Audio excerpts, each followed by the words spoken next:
दिनै नैबे बेंटल हालामनि सासे गेदेमा सुबुं मुस्रि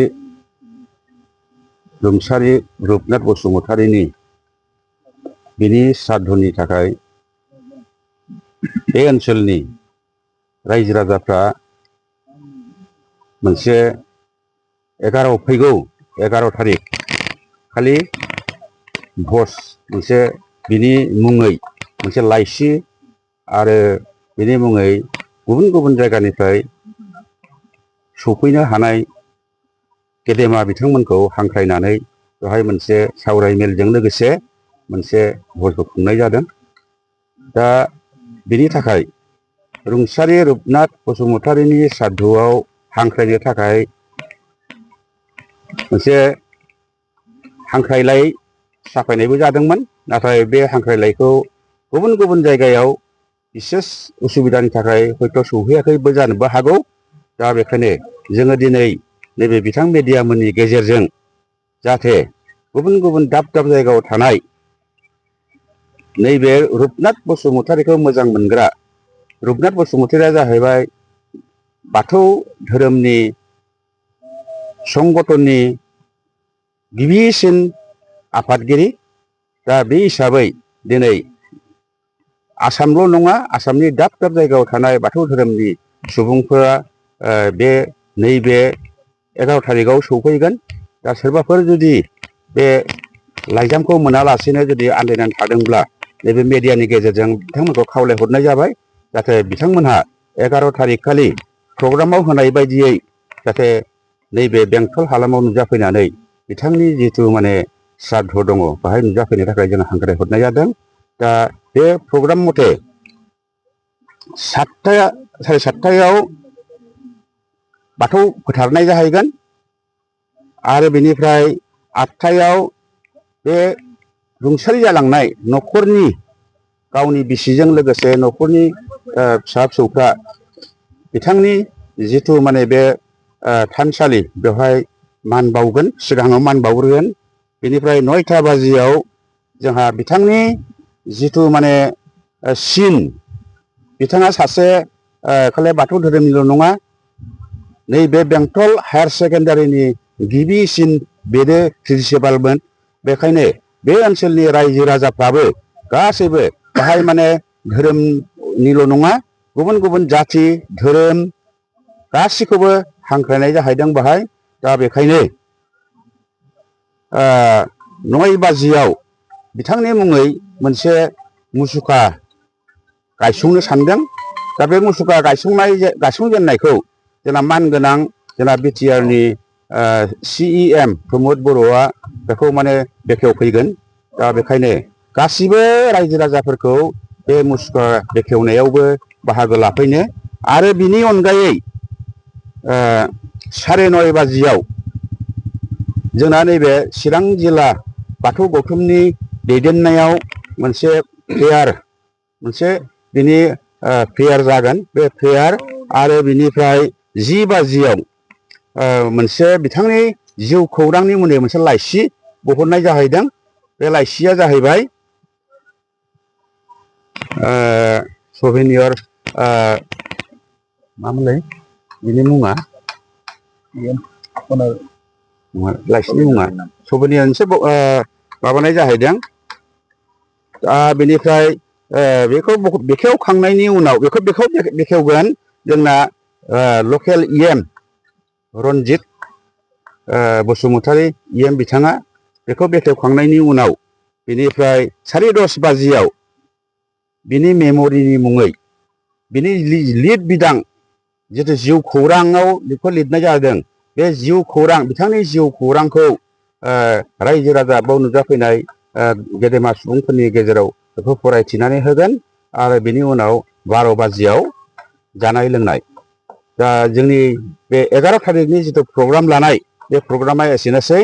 दा बेनिखायनो दाब दाब जायगायाव थानाय बाथौ धोरोमारिनि गौथुमजों लोगोसे बिथांखौ मोजां मोनग्रा, बिथाङा थुनलाइनि मानसिमोन, थुनलाइनि गोबां मानसिफ्रा बिजों जगाजग खालामहरदोंमोन। दा बेफोरो जुदि नैबे 11 तारिखनि प्रग्रामखौ सोरबाफोर जुदि मिथियाखैबा नैबे मेडियानि गेजेरजों जोङो बिथांमोनखौ जोङो नैबे आरसि कमिटिनि जानानै जों बिथांमोनखौ हांख्रायनाय जाहैबाय। दा बेखायनो जोङो नैबे मिडियाखौ जोङो साबायखर होबाय जाहाथे मिडिया बिथांमोनहाबो जाहाथे गुबुन गुबुन दाब दाब जायगायाव नैबे दिनैनि बे 11 थारिखनि जिथु जानो गोनां जिथु प्रग्राम दा बिथांमोनहा जाहाथे बेखौ गोसारहोयो बिथांमोननि गेजेरजों जाहाथे जोंनि नैबे रुपनाथ बसुमतारीखौ मोजां मोनग्रा गासैबो रायजो राजा बिथांमोनखौ जाहाथे माने बिथांमोना जाहाथे फैनानै बिथांनि बे गोथार बे श्राद्धनि सानाव जाहाथे माने आशीर्बाद होफैयो बिथांनि आत्माया जाहाथे सोरगोआव थाहैनानै आलो गोजोनै थाहैनो हायो। जाथिनि खामानि मावनाय हारिनि खामानि मावनाय समाजनि खामानि मावनाय दा बिनि थाखाय जाहाथे माने बयबो रायजो राजाफ्रा ज' ज' जानानै बे श्राद्धखौ खुंनो आखायाव लानाय जादों। बे जाहाथे मोजाङै मोजां जाफुंनो होनो हायो। दा बेखायनो जोङो आरसि कमिटिनि जानानै दा गासिबो रायजो राजा बिथांमोनखौ जोङो दिनै हांख्रायहरनाय जाबाय। गिबियावनो मिडिया नोंथांमोननिसिम जोंनि आरसि कमिटिनिफ्राय गोजोन हामलायथि बावहरबाय। दा जोङो जोंनि नैबे सार रुपनाथ बसुमतारीनि श्राद्ध हानद्रा आसार खुंनायाव जोङो आरसिनि जानानै साफ्रोमबो जोंनि रायजो राजा साननो हनो गोरों बुद्धिजिबि बिथांमोनखौ जों खावलायहरदों। मानो होनोब्ला जोङो 11 थारिखआव जोङो गाजा गोमजायै जोङो बे फोरबोखौ खुंनो आखायाव लादों। बेनिखायनो जोङो साफ्रोमबो रायजो राजानि मदद नांगौ, हेफाजाब नांगौ। जोङो बेनिखायनो जोङो नैबे भानद्रा आसारनि साब कमिटिनि आङो चिफ कनभेनर जानानै साफ्रोमबो रायजो राजाखौ आं खावलायहरदों बे मिडियानि गेजेरजों। मानो होनोब्ला जोङो नैबे इनभाइटेसन कार्ड प्रग्रामखौ जोङो दाब दाब गोजान गोजान जायगायाव जों फोसावहरनो हानाय जायाखै। दा जोङो जाय मोनदों मोनहैबाय, मोनैफ्रा जोङो नैबे मिडियानि गेजेरजों जों खावलायहरदों जाहाथे साफ्रोमबो रायजो राजाफ्रा जाहाथे बे प्रग्रामाव नुजाफैनानै जोंनि प्रग्रामखौ मोजाङै मोजां साक्सेसफुल फैनो हायो। जों बेखौ खावलायहरनाय थाबाय। जोङो 7थानिफ्राय आरम्भ खालामनानै जोङो सानसेनि हाबाफारि लादों। जोङो फुङाव प्रेयार लानाय जादों फुंनि 9टासो टाइमाव, आरो बेनि उनाव जोङो 10टासोनिफ्राय जोङो सावरायमेल जिरायगोन। बाहाय जोंनि बिटिसिनि गोबां दैदेनगिरि साननो हनो गोरों बुद्धिजिबि साहित्य एकाडेमिनिफ्राय गोबां लिडारफोर फैगोन। दा बेनिखायनो साफ्रोमबो रायजो राजाफ्रा जाहाथे नैबे निउस चेनेलाव नुनायजों लोगोसे जाहाथे नोंथांमोनहा नुजाफैयो। दा बेखौनो आङो आरसिनि चिफ कनभेनर जानानै बयनिसिमबो गुरैयै खावलायहरनाय थाबाय। एसेनोसै। मोनसे गोजोनथाव खौरां। क'क्राझार सहरनि जेडि रडजों नांजाबनाय सुदेमपुरि गांजेमा बाजाराव थानाय आइ आफा मेड लाइफ बिएम हस्पिटालाव बेराम सोखानो हानायनि गोबां खाबुफोर दं।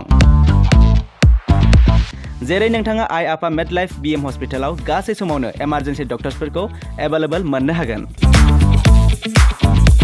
आरो बेयाव medical laboratory, pharmacy, paediatrics, medicine, gynaecology, radiologist, surgery, dental, cardiology, gastroenterology, urology, dental X-ray, play area, X-ray, sonography, OT, थामहिनबा अपारेटिं थियेटार, आइसिइउ आरो एनआइसिइउ, पिआइसिइउफोरनि डक्टरफोरा एभेलेबल दं।